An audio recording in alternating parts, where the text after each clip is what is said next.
Welcome back to the Paranormal Experiences podcast. This is Joy Kill alongside with Fallon.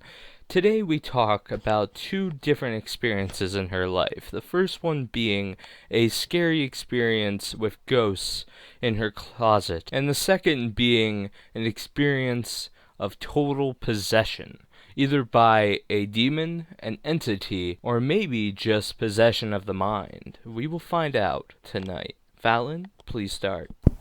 So back to the house that I lived in Nazareth, Pennsylvania, I had two more experiences at that house while I lived there. I had lived once in an upstairs bedroom, and the other one had taken place in the basement, which we had turned into a bedroom a few years later. So, as for the first experience, when I lived in the upstairs bedroom, it was late one night, and I had fallen asleep with the TV on, and I had slept on a futon at the time, and there was a closet in the bedroom. And inside the closet in the bedroom, there was a crawl space. It was like a little hole in the side of the wall to the left inside the closet, and literally all that was in there was like a little storage space. And I didn't really use the storage space area, but I had used the closet for, clothes and stuff like that. So this night when I had fallen asleep, I had woken up later on, and during this time, since the TV was left on, the TV didn't have any shows or films that were playing, but it was just static. And on the static screen, you could see shadows moving across and back and forth. But this wasn't anything out of the ordinary,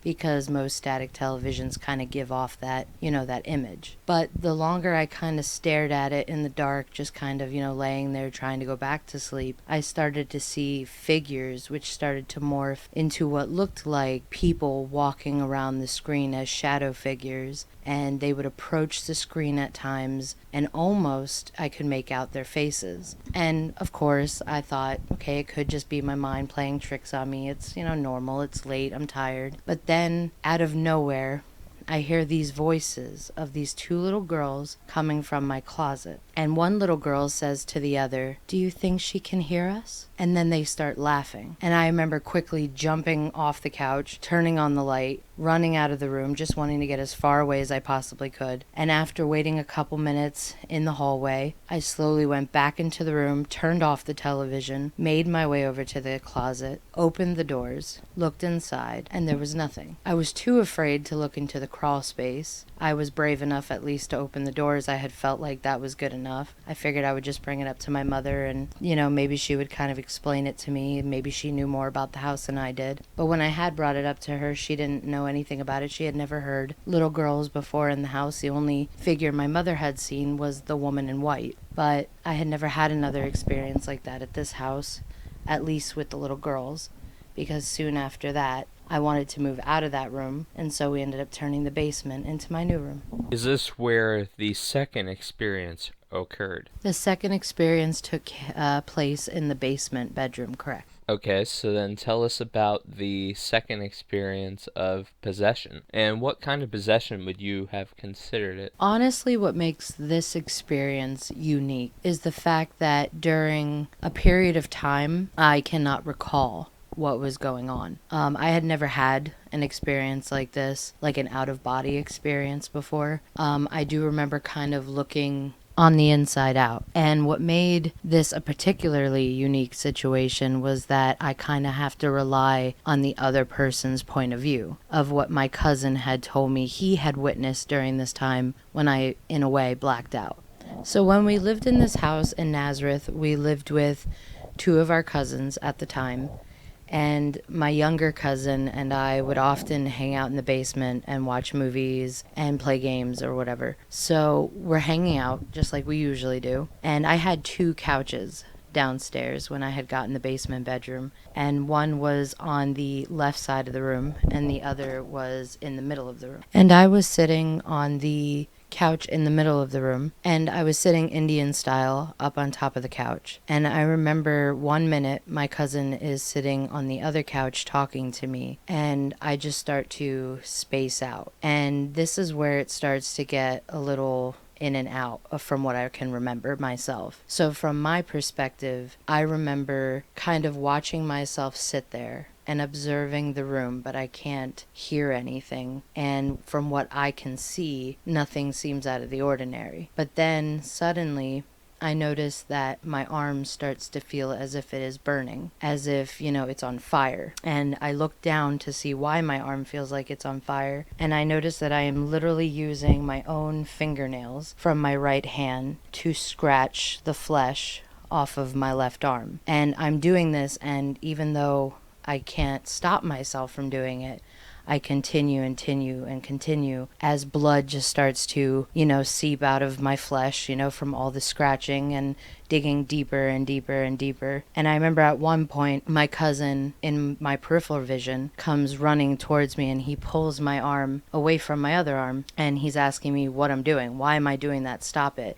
You're scaring me. And I remember just kind of coming out of what felt like a dream state, and I remember just staring down at my arm, completely confused, not knowing what exactly just happened. And later on, after we had calmed down and I had wrapped my arm and, taking care of it so it wouldn't get infected, I remember talking to my cousin and asking what the hell just happened, because I don't really recall why I did what I did. And the only thing he would tell me was that I had gotten this very far look in my eyes, like I had completely zoned out, like I wasn't even in the room anymore. And he thought I was still listening to him talk, but I wasn't, because like I said, I couldn't recall hearing anything that was going on around me. But he said then my eyes had gotten very dark, as if my pupils had grown, twice the size they normally were. And then I just started to smile slowly, wider and wider, until I had a big grin on my face. And then he said I just started to scratch my arm. And at first it just seemed like a normal person scratching their arm, like as if they had an itch. But then he said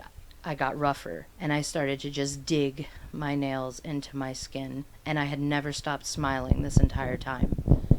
And I just kept digging and digging and digging. And when he had saw how much blood was starting to form on my arm, that's when he decided to get up and stop me, and he, try to get me out of this trance, try to stop me from harming myself. And he had said the moment I had snapped out of it, my pupils had gone drastically back to like a smaller size, almost as if, there was like a switch that went off. And he had said he had never seen anything like that. He said I didn't speak the entire time. He said that I wasn't even interacting with him, even though he was trying to interact with me. He kept trying to ask me, why are you doing that? What's the matter? Can you hear me? He said I just was completely non-responsive. He said that I just kept harming myself, and I seemed as if I didn't even feel it, like I wasn't even aware of the pain or the blood. He said it just seemed like it wasn't me at the time. Now, I don't know if this would fall under the category of possession. I don't know what this would even, to be very honest, entail. But I know that for me, coming out of an experience like that, it was traumatic. It made absolutely no sense. It wasn't anything I normally did, characteristically. It wasn't something I did in the norm or anything. And I still have some of the scratch marks on my arm due to that incident. So I do have at least the proof that, I wasn't crazy. I didn't hallucinate it. It wasn't a dream. And my cousin still to this day could probably validate that, situation. But it's definitely an experience I'll never forget.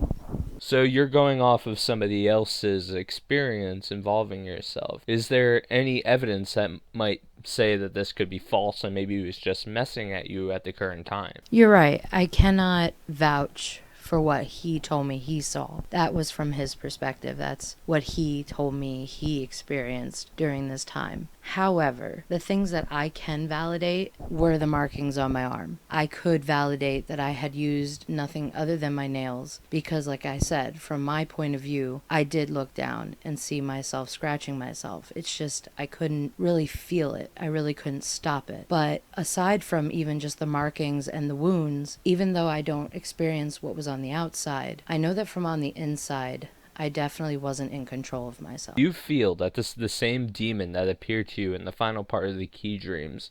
And if so, why do you think he's been in your life all these years? And do you feel that his presence connected to you in the final part that we will talk? There's definitely only one evil presence I've felt in my lifetime, and that's through all of my experiences. Most experiences, I would definitely say, felt more like spirits, ghosts, entities, whatever you want to consider them. But the reoccurring evil entity that I've had in my life is definitely what I would say was a part of the dream and a part of my Ouija board experience, which we will talk about in the next podcast.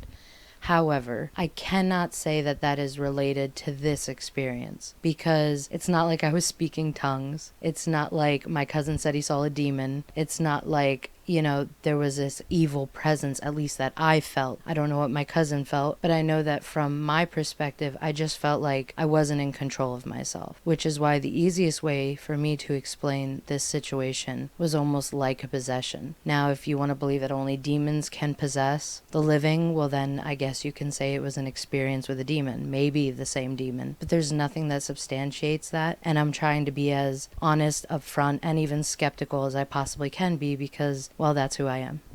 Trust me, I very much appreciate that. So thank you, Fallon, for part 5 of this paranormal podcast. So have a scary night, everyone.